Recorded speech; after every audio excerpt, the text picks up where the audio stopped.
কোরআন সুন্নাতে মসজিদে হারামে বিয়ে পড়ানোর কি বিশেষ কোনো ফায়দার কথা বর্ণিত আছে?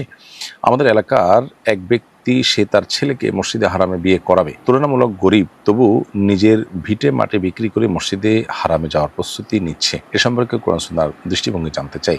মসজিদে হারামে বিয়ে পড়ানোর আলাদা কোনো নির্দেশনা কিংবা আলাদা কোনো ফজিলতের কথা কোরআন বা হাদিসের কোথাও বর্ণিত হয়নি। তবে মসজিদে হারামের বারাকাহ বা বিশেষ কল্যাণ সেটা তো সন্দেহের ঊর্ধ্বে প্রমাণিত। বিধায় কেউ যদি সেখানে বিয়ে পড়াতে চায় তো সেক্ষেত্রে সেটা মৌলিকভাবে কোনো মন্দ বিষয় হবে না, বরং সেটি করতে পারে। কিন্তু সেটা যেহেতু আলাদা কোনো নির্দেশনা তার জন্য কোরআন হাদিসে নেই, বিশেষ করে কেউ ওমরায় গেল, হজে গেল, তার সাথে এটা প্ল্যান করলো, সেটা ঠিক আছে। কিন্তু শুধু বিয়ে পড়ানোর জন্য সেখানে যাওয়া এবং তার জন্য বিশেষ করে ভিটেমাটি বিক্রি করে চলে যাওয়া, এটা শরিয়া নির্দেশিত বিষয় হবে না।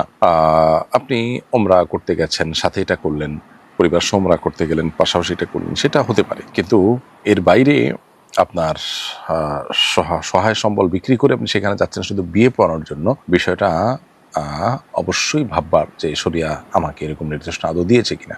এর চাইতে গুরুত্বপূর্ণ খরচের খাত আমার জন্য রয়েছে। অতএব এ সমস্ত বিষয়ে আমাদের মাত্রা জ্ঞান থাকতে হবে এবং যেখানে শরিয়া যেটাকে যতটুকু রেখেছে, যেটা জায়েজ একটা কাজ, সেটার জন্য আপনি এত বেশি টাকা খরচ করবেন যেটা হয়তো পরবর্তীতে আপনার কষ্টের কারণ হতে পারে, শরিয়া দৃষ্টিকোণ থেকে সেটা প্রশংসনীয় বিষয় হতে পারে না। তবে ব্যক্তির যদি সেরকম শক্তি সামর্থ্য থাকে, আর যেটা বললাম যে উমরা পাশাপাশি সেটাকে তিনি করতে চান, সেটা হতে পারে।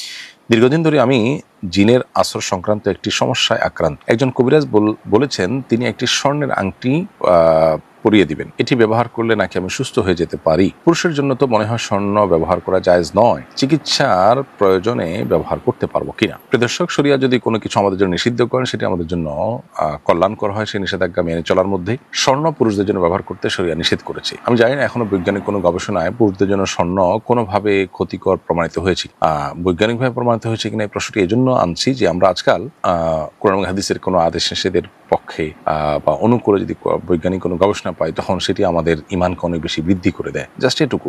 বাকি কোরআন হাদিসের চাইতে বড় প্রমাণের মূলসূত্র বা মাপকাঠি আর কোনো কিছু পৃথিবীতে নেই।